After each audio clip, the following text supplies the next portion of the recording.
Wonderful Sabbath experience to all those who love the Father and His Son, and Jesus Christ. Today is December 17, 2022. The hour of judgment has indeed come.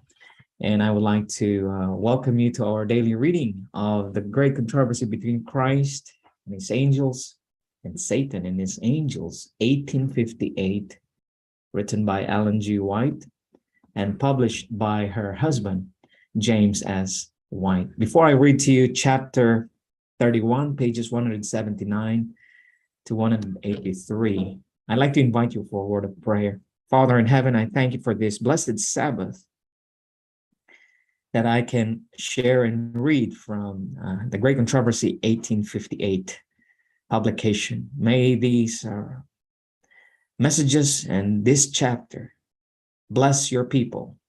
I pray in the name of your Son, Jesus Christ. Amen. Covetousness.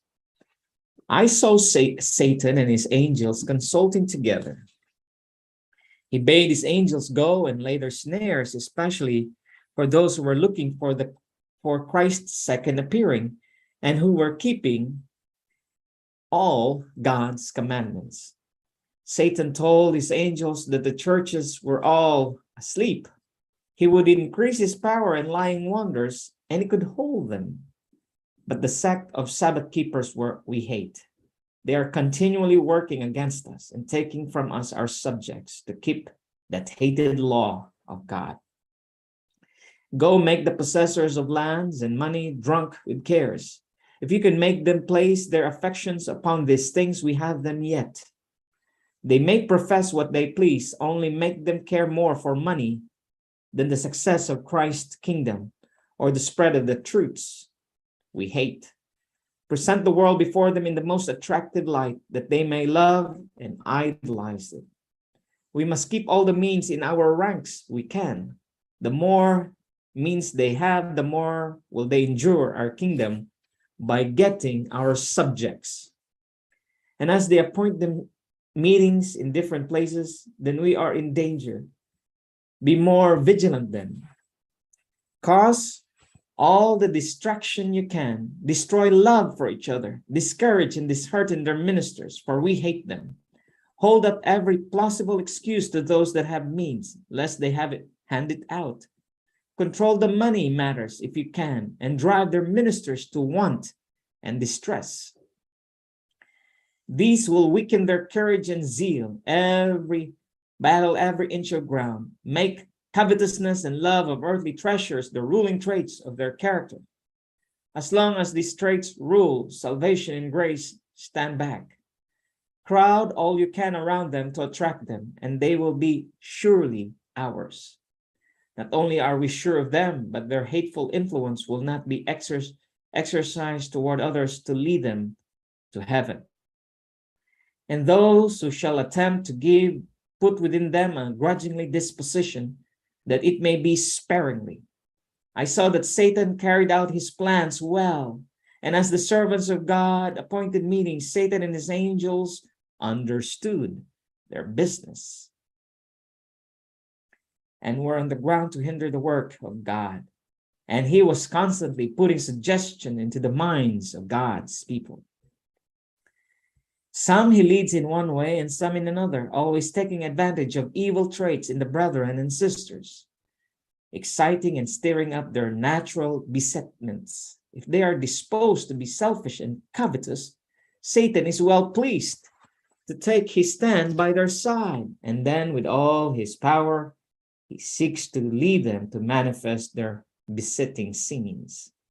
If the grace of God and the light of truth melt away these covetous, selfish feelings for a little, and they do not obtain entire victory over them, when they are not under a saving influence, Satan comes in and withers up every noble, generous principle, and they think that they had to do too much.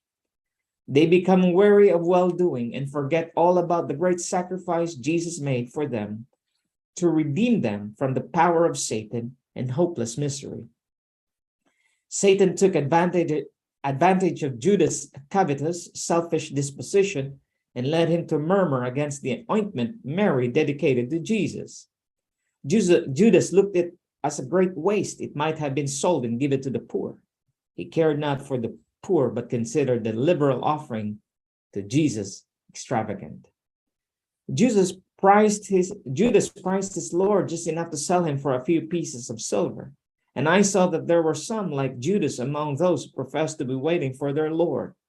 Satan has the control over them, but they know it not. Not a particle of covetousness or selfishness can God approve. He hates it, and he despises the prayers and exhortations of those who possess it. As Satan sees his time is short, he leads them on to be more and more selfish and more covetous, and then exults as he sees them wrapped up in themselves, close, pernicious, penurious, and selfish. If the eyes of such could be opened, they would see Satan in hellish triumph, exulting over them and laughing at the folly of those who accept his suggestion and enter his snares. Then he and his angels take the mean and covetous acts of these individuals and present them in Jesus, and the holy angels irreproachfully say, "These are Christ followers. They are getting ready to be translated."